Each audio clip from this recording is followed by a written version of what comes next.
The English Derby, the Prix de l'Arc de Triomphe, the Grand National, the Melbourne Cup, the Kentucky Derby, great horse races, each of them, each steeped in history, each wonderful social occasions. And I'm glad our story is about the Kentucky Derby and not that French race. How did you pronounce it again? It was something like Arc de Triomphe Prize. You piker. Anyway, as Mark said, there's something special about these classic races, and that special something has little to do with prize money or the quality of horses. As Jeff Hutchinson reports from this morning's running of the Kentucky Derby, most of the action occurs well away from the track.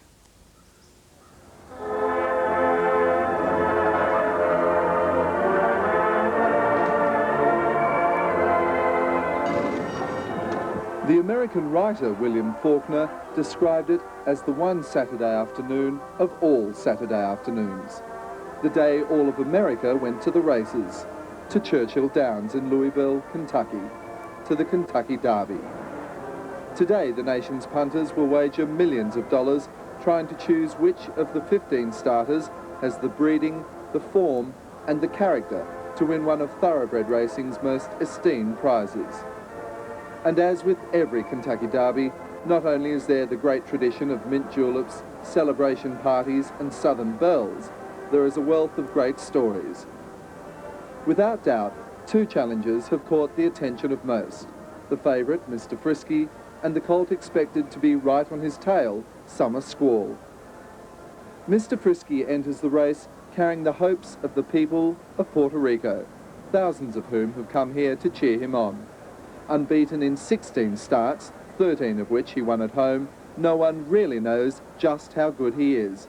Not that his fans have any doubts. People who never have seen a horse race now are looking for Mr. Frisky and talking about Mr. Frisky as an expert, you see. He's the horse of the people. Yes. He's the horse of the people now. He's no longer ours. He belongs to Puerto Rico. Summer Squall has a rather different history. A grandson of the legendary Triple Crown winner, Secretariat, who was born and bred in bluegrass country and is very much the favourite son here. So popular is the hometown boy, should he win the race, no less than 28 co-owners will fill the winner's circle. People thought it couldn't be done. And it was looked upon by the old guard traditionalists in the sport in sort of a rather askance. But it's worth remembering the Derby has been notorious in recent years for humiliating favourites. Astonishingly, in the last decade, only 2 favourites have even finished in the money.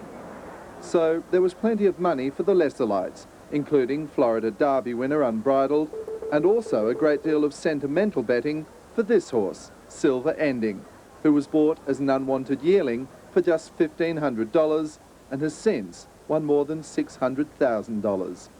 Now, the ugly duckling of this well-bred field is worth more than $2 million. And so the contenders were locked behind the barrier. Ahead of them, 1 1/4 miles, and at the line, Racing Immortality for the winner.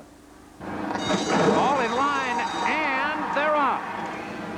A squeeze plays there, and I believe that Unbridled caught the worst of it as they moved out of the starting gate. And now passing the stands for the first time, Real Cash has the early lead, and on the outside, Fighting Fantasy into the second spot. Mr. Frisky is right there between horses. 36 Red is fourth, and on the outside, here comes Burnt Hills.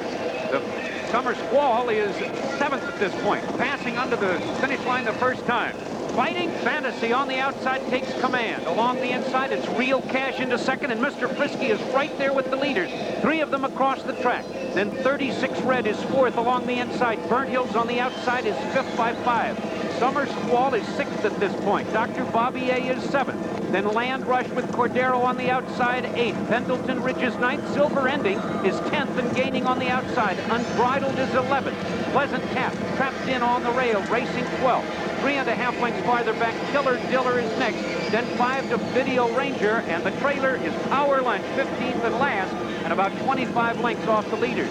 And the leaders right now, along the inside, that's Real Cash holding on to the lead by a head. Mr. Frisky with Gary Stevens on the outside challenging. Those 2 match strides as they round the far turn. On the inside, it's Real Cash. On the outside, it's Mr. Frisky, 2.5 back. That's 36 red, and Summer Squall is charging up on the outside. Summer Squall with a rush into third. Unbridled is fourth, and moving quickly on the extreme outside. Pleasant Cap behind a wall of horses is fifth as the field turns for home. Summer Squall toward the inside, unbridled out in the middle of the racetrack, charges up to Gallon, those two are heads apart. Unbridled on the outside, and Summer Squall at the rail, and down the stretch they come. Unbridled takes command. Summer Squall is second, in 6 lengths farther back to Pleasant Tap. Along the inside, Mr. Frisky is out of it, and through the stretch into the wire. The 116th run for the Roses goes to Unbridled with jockey Frank Perrette, winning it by 4 lengths. Once again, the Derby Jinx had denied the favourites, Unbridled beating home the highly fancied Summer Squall with Pleasant Tap third.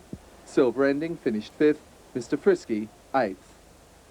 Up in the stands, 92-year-old Frances Genter, owner of the winner, was being told what her eyes could barely tell her, that after half a century of breeding racehorses, she'd won the Kentucky Derby. He's gonna win! He's gonna win!